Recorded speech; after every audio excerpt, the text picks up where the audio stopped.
Studio Bones, please! The ball is in your court. I'm on my hands and knees. Animate Gachiakuta like your life depends on it. I want to see that Mob Psycho Season 3 love.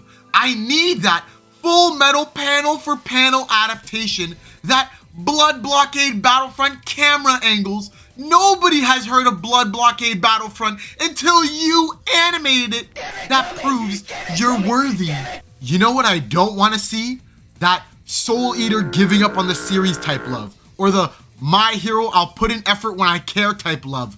With your help, I promise you, you will be the deciding factor whether Gachiakuta will compete with the new gens. For those who have no clue what's going on, Studio Bones has decided the new project they'll be working on is the popular Kodansha magazine series called Gachiakuta. Gachiakuta is made by Kei Urana. She assisted the author of Fire Force with his series and was a huge fan of Soul Eater, so most of her inspiration comes from those mangas. Her work definitely translated into this new series as well, because some of these drawings and action sequences feel like I'm reading Fire Force and Soul Eater again for the first time. Gachiakuta is very unique though.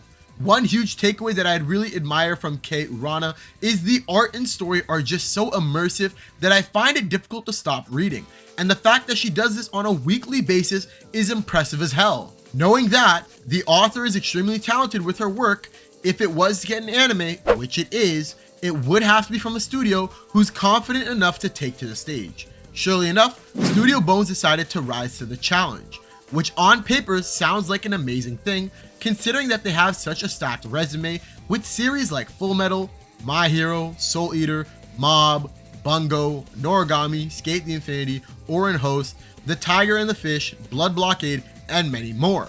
So you're probably asking yourself, what's the issue here? Studio Bones should pop off with this project.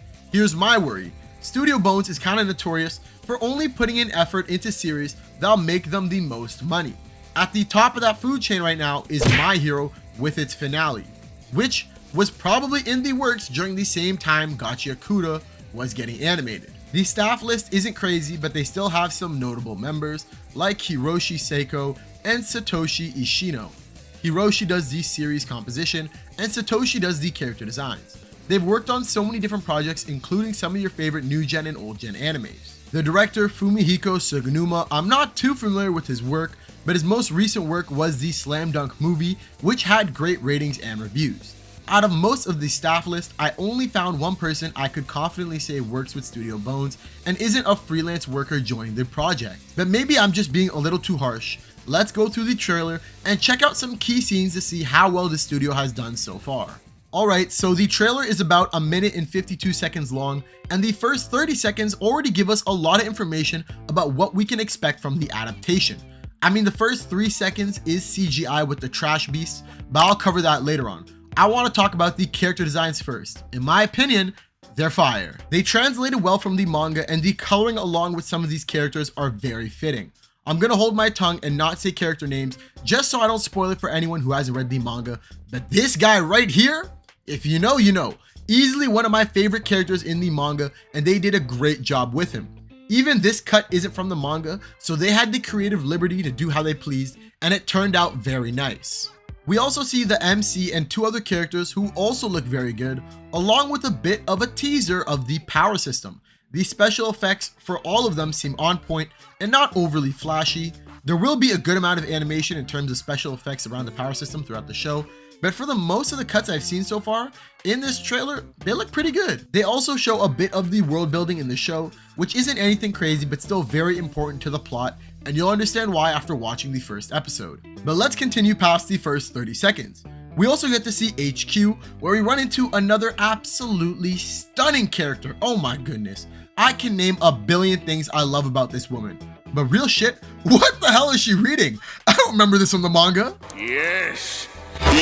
Anyway, we also get this scene of the cast being introduced, but it didn't give the same feel like it did from the manga since they used a bit of a different camera angle, which isn't that bad. They seem to be experimenting with camera angles and close-ups with the first couple episodes. Again, so far so good. Everything is basically still images so far. I need to see some movement before I start glazing. The last 50 seconds kind of show more movement, but I want to talk about the trash beast and the CGI. Now, let me preface something quickly. I hate CGI because it's usually done as a filler to save time for animating, but low-key, the CGI in this doesn't look too bad. I think the most recent CGI that I remember that kind of bothered me was the creature from Dandadan, but when the overall show looks good, I can suck it up a bit. But this situation is different because they got Eiji Yamamori, who works for Studio Ghibli, to design the trash beasts. I'm assuming they got him on board because they actually want to put effort into this show and not treat this series like a side chick. So this is great news to me, and hopefully they look better in the coming episodes. Now on to the rest of the trailer. We can see a lot more action scenes here, and they're actually animating it. It isn't just still frames with special effects spammed on top of it. Here's a great reference for anyone confused about what I mean. Genos versus Sonic from season 2 of One Punch Man. As you can see, it's little to no animation and just a bunch of special effects spam to make it look like shit's moving. They did the same thing with Blue Lock season 2 as well for when characters were quote unquote kicking the ball. But as you can see in this trailer, the characters have dynamic body movement and they aren't just still images. They blend in the effects appropriately to add into the moment. Objects, hair, and facial reactions are also acting accordingly to the scenario. Yo, low-key, Bones might have done their thing with this one. Also, this fight is so gas. This is the first time I fell head over heels for the series. I swear Kay injected all her characters with crack or something. These guys are all abstract as hell and super entertaining. Try and tell me this frame doesn't remind you of a certain somebody. Anyway, that sums up most of the trailer. I left out some scenes just cause, again, I don't want to show more than I have to. Final thoughts on this, judging solely off the trailer, Bones was probably the right decision for the job. They nailed the character designs, the aesthetic, and the eerie feel I felt when reading the manga is being produced nicely in the anime too. They didn't hit us with that vibe killer bright sky like they did in My Hero when Deku left UA. They kept it more mysterious and ominous like they try to portray in the manga. There probably will be a panel for panel adaptation knowing Bones, but I know they'll probably sprinkle in a bit of creativity somewhere along the way. They didn't reveal too much about the power system, but instead left people questioning what's to come and animated it very well, I must add. But Studio Bones, please. I can only see so much from a trailer. I love this series too much for you to butcher it. Keep it just as clean and consistent as it looked in the trailer, and give us a couple strong episodes to hook in more fans. Maybe not to the level that Dandadan episode 6 or Jinwoo vs Beru, but something in the middle at least. Just know, nothing gets past these eyes. The moment I catch you lacking or not putting enough effort, you're done. If you guys made it to the end of the video, be sure to like and subscribe to keep up with future content. Comment down below your thoughts on the trailer. I will be making a video on the first episode of Gachiakuta once it releases, so stay tuned for that. Like I promised, more videos are on the way for the channel. I'm bringing this shit back from the dead, trust me. Anyway, thank you guys for watching, and as always, I'll see you guys in the next one. Take care.